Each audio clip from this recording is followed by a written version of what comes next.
안녕하세요, 디스멘털입니다. 지구상에서 문명이 싹을 틔운 곳들을 지도에 찍어보면 한 가지 패턴이 너무나 선명하게 보입니다. 예를 들어 메소포타미아 문명의 경우 유프라테스 강과 티그리스 강 사이의 충적 평야, 즉 지금의 이라크 땅입니다. 수천 년 전 이 두 강이 매년 범람하면서 강 주변 평야에 영양분이 풍부한 퇴적토를 깔아줬습니다. 사람들은 이 땅에 씨를 뿌렸고 수확량이 늘었고 남는 식량이 생겼습니다. 남는 식량은 먹지 않아도 되는 사람들을 만들어냈고 먹지 않아도 되는 사람들이 도구를 만들고 글자를 만들고 법을 만들었습니다. 수메르 문명이 이렇게 탄생했죠. 나일강도 같습니다. 매년 정확하게 범람하고 정확하게 물이 빠지면서 강 양쪽에 비옥한 흙을 남겨줬습니다. 이집트인들은 이 리듬에 맞춰 농사를 지었고 그 잉여 생산물이 파라오와 피라미드를 가능하게 했습니다.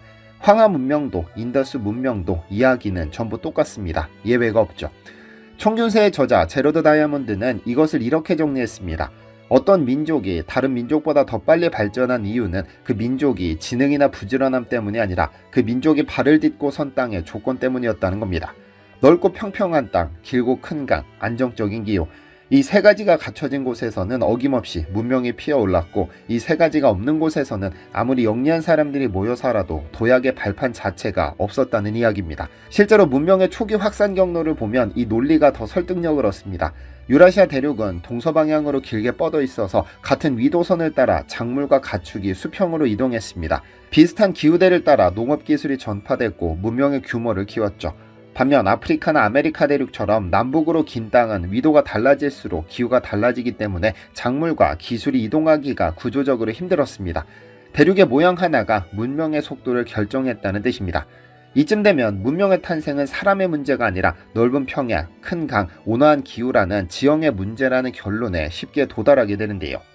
이 세 가지를 가진 땅은 말하자면 일종의 선택받은 땅이었던 겁니다. 만약 이 세 가지 조건을 하나도 갖추지 못한 땅, 즉 평야는 쥐꼬리만 하고 강은 짧고 변덕스럽고 기후는 여름과 겨울에 극단으로 오가는 땅이 있다면 어떨까요? 문명론의 교과서대로라면 이곳에서는 변변한 국가조차 형성되기 어려웠을 겁니다. 그런데 이 땅에서 수천 년간 독자적인 언어와 문화와 왕조를 유지해온 나라가 있습니다. 심지어 동서남북 사면이 강대국으로 포위된 여러분이 살고 있는 이 땅의 이야기입니다. 한반도가 왜 이렇게 생겨먹었는지를 이해하려면 시간을 아주 많이 거슬러 올라가야 합니다. 까마득하게 수십억 년 전까지 말이죠. 한반도는 지질학적으로 선캄브리아 때까지 기원이 거슬러 올라갑니다. 한반도의 지각 기원은 약 27억 년 전, 경기지계와 영남지계 등 주요 6계가 이 시기에 형성되기 시작했습니다. 27억 년입니다.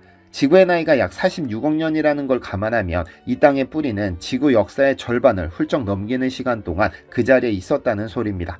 이렇게 오래된 땅은 어떻게 되냐면 깎입니다. 바람에, 비에, 강물에 말이죠. 지독하리만큼 긴 시간 동안 쉼없이 깎여나갑니다. 부드럽고 무른 암석들은 이 침식의 시간을 버티지 못하고 흙이 되어 쓸려 내려가기 마련이죠. 화강암과 같이 단단한 것들만 남게 되는데요.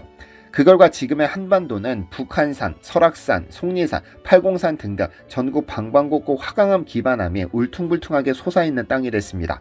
그러니까 우리가 기암괴석이라고 감탄하며 바라보는 산들이 바로 이 화강암이 지표로 드러난 모습입니다. 보기에는 멋지지만 사실 이 화강암이라는 암석은 실생활에서 굉장히 불편한 존재인데요. 우선 단단합니다. 지금 이 시대에도 지하철 공사나 터널을 뚫다가 화강암 지반이 나오면 공사 기간과 비용이 치솟는 게 당연시될 정도죠. 삽과 곡괭이가 전부였던 시대에는 이 암석을 뚫거나 깎는다는 것은 사실상 불가능에 가까운 일이었습니다. 거기에 더해서 화강암 기반이 드러난 산지는 표토층, 즉 흙의 두께가 극도로 얇습니다. 그러니 집을 지을 수도 농사를 지을 수도 없습니다. 더 골치 아픈 건 이 산들의 높이입니다. 한반도의 평균 해발 고도는 국가지도집 기준 약 448m입니다. 알프스나 히말라야, 안데스처럼 세계적인 조산대 위에 놓인 고산 국가들의 평균 고도가 1000m를 훌쩍 넘기는 것과 비교하면 한참 낮은 수치죠. 그런데 경사도는 높습니다. 한반도의 평균 경사도는 약 5.7도로 동아시아 전체 평균인 3.9도보다 2도 가까이 더 가파릅니다. 정리하자면 높지도 않으면서 경사는 가파르고 단단하기만 해서 아무것도 할 수 없는 산이라는 뜻입니다. 히말라야처럼 높아서 기후를 차단해주는 것도 아니고 스칸디나비아처럼 빙하가 쓸고 지나가면서 지하 광산을 긁어 올려준 것도 아닙니다. 그냥 막혀있기만 하고 실속은 없습니다. 더 큰 문제는 이 산들이 국토의 대략 70% 이상을 뒤덮고 있습니다. 계산 방식에 따라 수치 편차가 있기는 합니다만 통일부 등의 공식 자료 모두 70% 이상이라는 데는 이견이 없습니다. 이게 세계 평균 대비 아득히 높은 수준이라는 것도 말이죠. 여기서 한 가지 더 바다 이야기를 잠깐 해야 하는데요.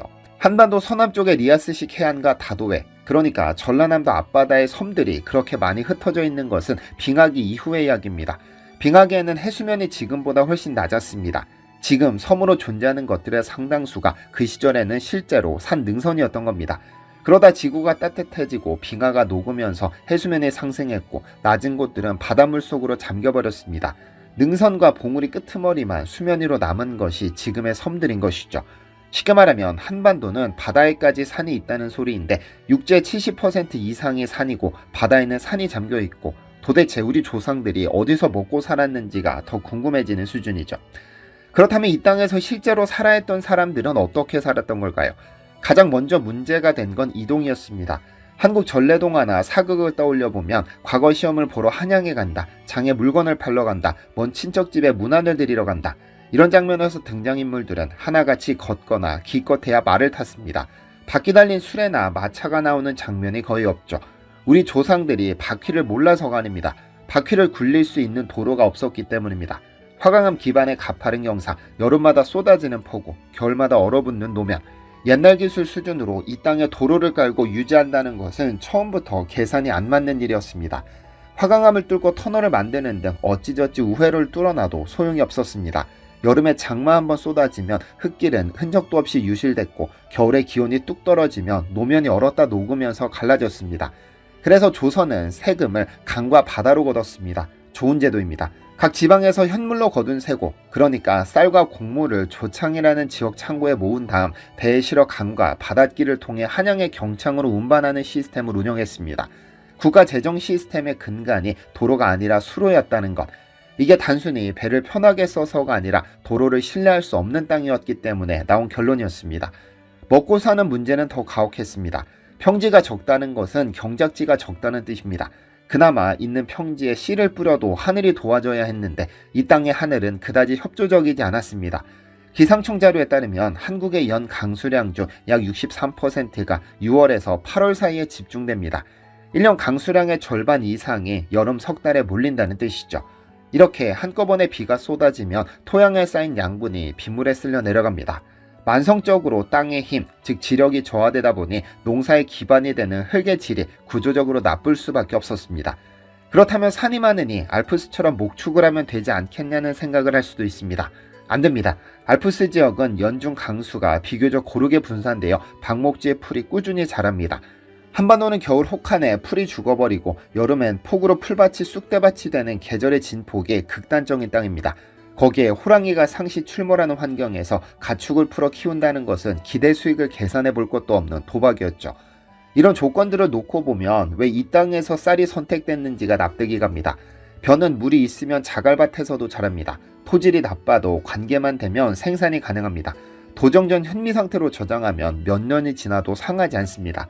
그리고 밀이나 보리에 비해 단위 면적당 열량 생산이 높고 필수 아미노산 도성도 주곡 작물 중에서는 우수한 편에 속하죠. 이 땅에서 쌀이 선택된 것은 전통이나 문화가 아니라 다른 선택지가 없었던 겁니다. 그래서 조선은 쌀을 단순히 먹을거리로만 두지 않고 국가 시스템의 중심에 배치했습니다. 환국제도가 그것입니다. 봄 춘근기에 곡식을 백성에게 대여하고 가을 추수 이후에 회수하는 국가주대 비축 분배 시스템이었습니다. 18세기 후반의 기록을 보면 조선의 환국 비축량은 쌀 환산으로 약 600만 석에 달했습니다. 당시 동일한 방식으로 운용되던 중국의 비축 및 환산량의 4분의 1 수준이었지만 국토 크기와 인구 규모를 감안하면 결코 작지 않은 수치입니다.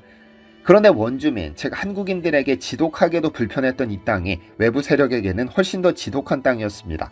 역사상 한반도를 군사적으로 완전히 정복해 흡수한 외세는 전 근대 기준으로 단 한 번도 없었습니다.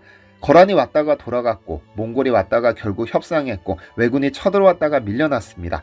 이게 순전히 저항정신의 결과이기만 할까요? 침략자 입장에서 한반도를 떠올려보면 지옥과 다르지 않습니다. 도로가 없습니다. 기병이 달릴 평지가 없습니다. 보급수레가 굴러갈 길이 없습니다. 군대가 진격하면 할수록 보급선이 늘어나는데 보급을 지탱할 인프라가 전혀 없었습니다. 특히 북방의 유목민족들, 거란, 여진, 몽골 같은 세력은 기본적으로 말 위에서 싸우는 군대였습니다. 광활한 평원에서는 천하무적이지만 압록강을 건너 한반도 내륙으로 들어오면 산이 막고 길이 없어지면서 그 기동력이 무력화됐죠. 거기에 화강암 산재 중턱에 흙과 돌을 쌓아 올린 산성이 있었습니다. 이 산성은 재료와 노동력 대비 방어 효율이 높습니다. 공격자는 올라와야 하고 방어자는 내려다보며 활과 돌을 쏟아내면 됩니다. 경사가 급할수록 공격자의 불리함은 기하급수적으로 커집니다. 외세들이 한반도를 상대할 때 정면 교전보다 협상과 포섭을 우선 전략으로 삼았던 데는 이런 계산이 깔려 있었던 겁니다.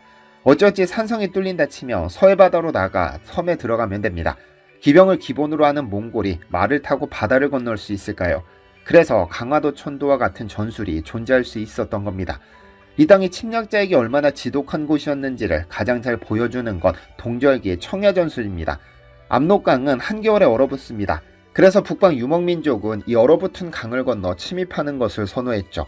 여름에는 물이 불어 도하가 어렵고 겨울에는 얼음 위로 기병이 쏟아져 들어올 수 있었기 때문입니다. 하지만 한반도의 겨울은 시베리아 한기가 내려앉는 혹한의 계절입니다.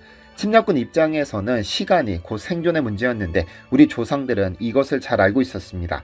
그래서 먹을 것, 마실 것, 입을 것을 모두 소각하거나 치워버리는, 즉 약탈해서 버텨야 하는 침략군에게 아무것도 남기지 않는 청야전술을 썼습니다. 별 영양가도 없는데 먹기는 더럽게 힘든 땅, 이것이 한반도의 진짜 얼굴입니다. 그렇다고 지옥이기만 한 것은 아닙니다. 선물도 있습니다. 가장 쓸모있는 선물은 물입니다. 화강암은 성분 자체가 물에 잘 녹지 않습니다. 화강암이 풍화되면서 만들어진 모래층은 물을 통과시키면서 자연적으로 정화하는 필터 역할을 하죠. 그래서 지형상 맑은 지하수나 하천 등지에서 식수 구하는 것이 그렇게 어렵지 않았습니다. 금소강산이라는 말이 단순한 수사가 아니었던 겁니다. 전세계 논농사 문명권에서 반복적으로 창궐했던 수인성 전염병들이 한반도에서 상대적으로 덜 기승을 부린 것은 이 맑은 지하수와 매년 겨울 시베리아 한기가 해충과 병균을 리셋하는 효과가 복합적으로 작용했기 때문입니다. 지형이 만들어낸 수질이 결과적으로 이 땅에 사는 사람들의 생존율을 높이는 방향으로 작용했다는 이야기입니다. 그리고 가장 큰 선물은 지옥 같은 지형 덕분에 수천 년 동안 외부로부터 안전하게 국가를 지켜낼 수 있었죠. 서쪽의 중원 문명, 북쪽의 유목 세력, 동쪽의 섬나라, 어느 방향으로 눈을 돌려도 강대한 세력에 에워싸인 한반도가 독자적인 언어와 문화와 역사를 오늘까지 이어올 수 있었던 데는 이 성가시고 울퉁불퉁한 화강암 바위산들의 공이 적지 않았습니다. 객관적인 데이터로만 본다면 한반도는 분명 위대한 문명이 탄생하기 위한 비옥하고 이상적인 평원과는 거리가 멉니다. 국토의 70% 이상이 산이라는 숫자를 들었을 때 서양에서는 도대체 이 땅에서 어떻게 살았느냐고 묻는 것도 이상한 반응이 아니었던 것이죠. 오늘날 전 세계가 경이로운 눈빛으로 바라보는 대한민국의 폭발적인 경제성장과 전 세계를 매료시키는 문화적 저력, 우리가 일상적으로 누리고 있는 이 자부심 넘치는 모습들은 조건이 완벽하게 갖춰진 비옥한 평야의 온실 속에서 자라난 것이 아닙니다. 차갑고 시린 화강암 계곡 사이에서 쉼없이 부딪히고 깨지며 척박한 환경을 어떻게든 딛고 일어서려는 그 처절했던 생존의 DNA가 수천 년간 단련되어 내려온 필연적인 결과물입니다. 가장 불리했던 자연 환경을 가장 강력한 생존의 무기로 탈바꿈시킨 나라, 우리가 두 발을 딛고 서 있는 이 단단하고 거친 땅을 향해 불평 대신 경의를 표해야 하는 이유가 바로 여기에 있습니다. 이상 팩트로 지형을 읽는 디시멘터리였습니다. 시청해주셔서 감사합니다. 디시멘터리에서는 여러분의 제보를 기다립니다. 제 채널에서 다뤘으면 하는 뉴스 또는 널리 알려졌으면 하는 영상은 디시멘터리 네이버닷컴으로 제보해 주시면 소중히 제작하겠습니다.